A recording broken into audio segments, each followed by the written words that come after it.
Hai, halo semuanya. Assalamualaikum warahmatullahi wabarakatuh. Welcome back to my channel. Bertemu kembali bersama saya Bang Basyah dalam channel Basyah Hibala Project.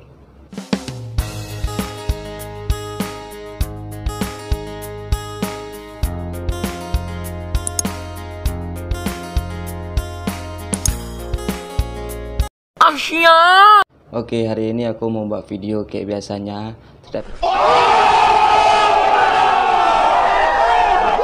Tapi hari ini aku membuat video reaction, yaitu video salah satu yang aku dapati dalam YouTube juga.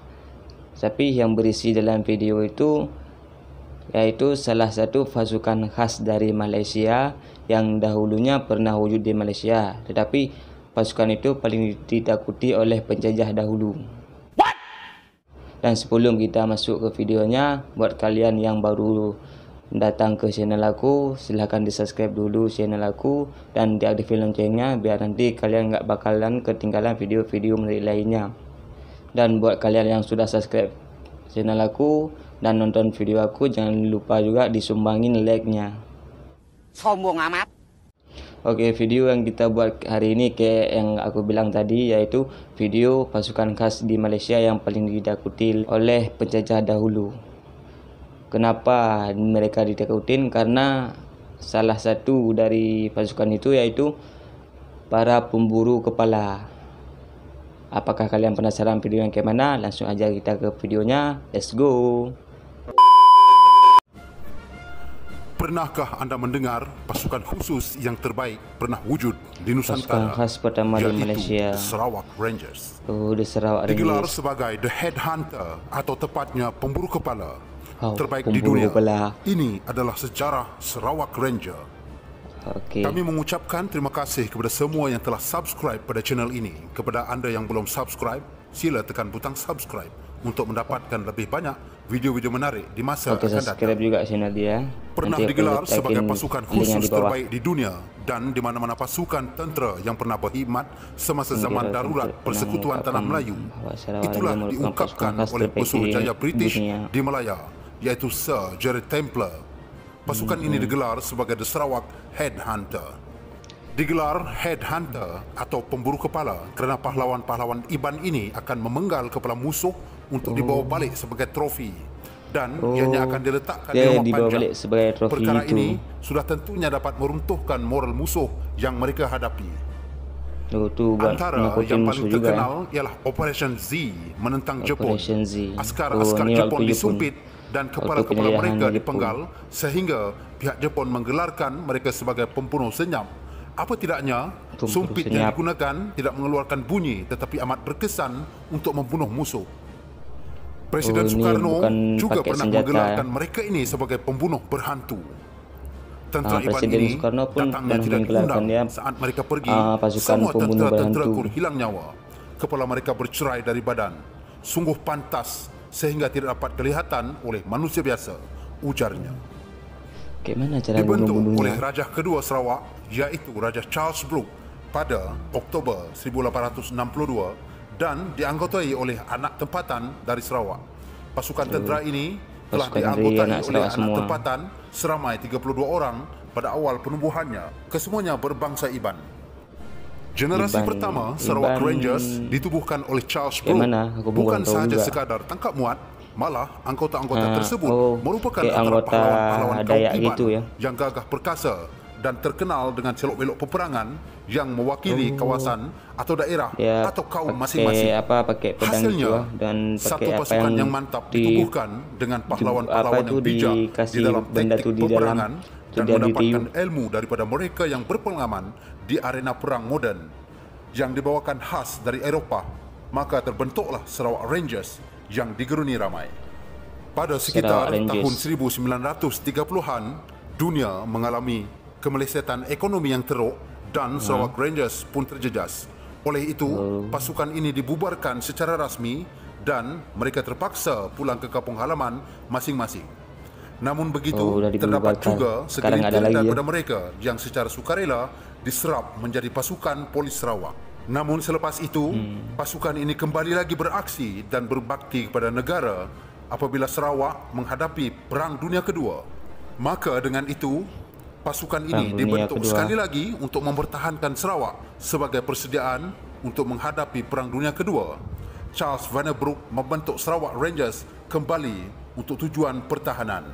Mereka telah terlibat secara langsung dalam mempertahankan Lutong, Miri dan Kuching sewaktu pencerobohan tentera Jepun menjelang Disember 1941. Anggota-anggota Sarawak Ranger atau mendapat julukan Bujang Berani jadul juga kayak gitu, kembali beraksi apabila Jepun menjajah Sarawak. Kalau sekarang kan sudah modern. Sarawak Ranger pada ketika itu merupakan pertahanan terakhir untuk Sarawak kan? Dan pertempuran di Kuching telah memaksa pasukan tersebut untuk berundur kerana kekuatan tentera Jepun pada waktu itu lebih kuat daripada mereka. Walaupun terpaksa berundur dan memberikan kemenangan kepada tentera Jepun, pasukan Sarawak Rangers tetap bersemangat untuk mempertahankan bumi Sarawak. Semangat ini mendorongkan mereka untuk bergabung dengan seorang anggota tentera dari tentera Commonwealth dari Australia, iaitu Major Tom Harrison, untuk melancarkan serangan gerila yang digelar pasukan Z. Kepakaran daripada Sarawak Rangers turut menyebabkan ramai daripada tentera-tentera Jepun dibunuh oleh mereka. Setelah Jepun menyerah kalah, pasukan Sarawak Rangers dibubarkan sekali lagi dan anggota-anggotanya pulang balik ke kampung halaman masing-masing untuk kembali ke penghidupan yang normal. Serangan pengganas komunis menyebabkan pasukan Sarawak Rangers untuk kembali beraksi apabila Tanah Melayu menghadapi serangan pengganas komunis pada tahun 1948 dan pahlawan-pahlawan Iban sekali lagi dituntut kepakaran mereka untuk membantu Tanah Melayu. Kali ini, 49 pahlawan Iban Tracker yang mahir menjejak dihantar ke Tanah Melayu untuk membantu anggota pasukan tentera Commonwealth bagi menangani pengganas komunis. Kemahiran mereka diiktiraf dan dipuji oleh sebaya mereka, iaitu Regimen Askar Melayu, apabila mereka berjaya menjejaki musuh di dalam hutan, dan dikatakan kepakaran mereka sememangnya tiada tolok bandingnya. Menurut Perjanjian 49, penjejak Iban hanya bertugas selama 3 bulan di Tanah Melayu. Setelah habis tempoh tersebut, maka mereka boleh pilih untuk meneruskan perkhidmatan mereka ataupun berhenti. Daripada bilangan tersebut, 24 anggota berputus untuk meneruskan perkhidmatan, manakala 24 anggota lagi diserap ke dalam pasukan Ferret No. 4 yang dianggotai oleh tentera Gurkha dan tentera Force 136. Menjelang tahun 1952, lebih daripada 1,168 anggota Sarawak Ranger berkhidmat di Tanah Melayu sebagai Iban Tracker. Anggota-anggota daripada Sarawak Rangers mempunyai pelbagai keistimewaan dan kepakaran. Pasukan penjejak Iban Sarawak Rangers ialah kepakaran mereka di dalam taktik peperangan gerila. Maka dengan itu, selama pasukan mereka wujud dan telah melalui banyak pertempuran, hanya pada tahun 1951 barulah kali pertama adanya korban semasa perkhidmatan. Hal ini dikarenakan salah seorang daripada pasukan tersebut terkorban secara tidak sengaja semasa berperang. Mendiang Jaweng, anak juga gitu yang berasal daripada Kapit, ditembak secara tidak sengaja oleh anggota yang lain ketika sedang melakukan serang hendap ke atas pengganas komunis. Pada masa itu, Mendiang disangkakan sebagai salah seorang daripada pengganas komunis. Walaupun kisah ini sedih, perkara yang membuat hal ini menarik ialah setelah beberapa tahun Sarawak Rangers berkhidmat di bumi Tanah Melayu, hanya pada tahun 1951 baru ada seorang Iban Tracker yang terkorban di dalam pertempuran. Sarawak Rangers, unit Tanah Melayu, ditubuhkan secara rasmi untuk menjaga kebajikan mereka walaupun sudah bertahun berkhidmat. Pada ketika itu, mereka masih belum diiktiraf sebagai anggota tentera sepenuhnya. Oleh itu, pada 1 Januari tahun 1953, Sarawak Rangers, unit Tanah Melayu, ditubuhkan secara rasminya dengan pegawai memerintahnya yang pertama, iaitu Lieutenant Colonel C.J. Bright.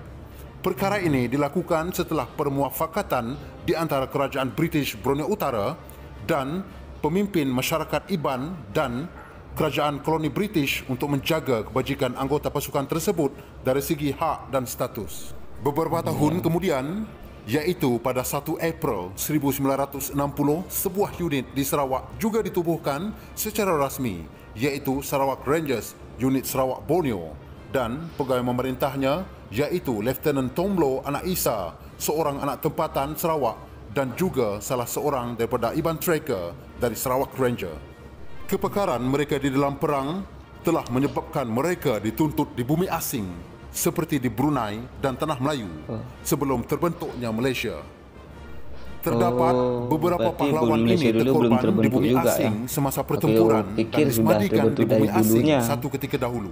Namun pada tahun 2011, 21 jenazah penjejak Iban telah dibawa pulang ke tanah air mereka, iaitu Sarawak.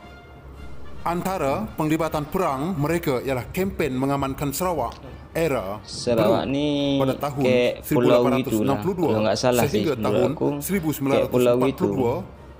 Perang gerila Jepun bersama Reconnaissance Service Department RSD di Sarawak tahun 1942 sehingga tahun 1945, Darurat Melaya tahun 1948 kalau nggak salah tahun kena naik 1960 pesawat juga, dan Sarawak harus menaik pesawat kalau mau ke situ. 1952 sehingga 1953, pemberontakan Brunei tahun 1962 dan konfrontasi Indonesia Melaya tahun 1962 dan 1963.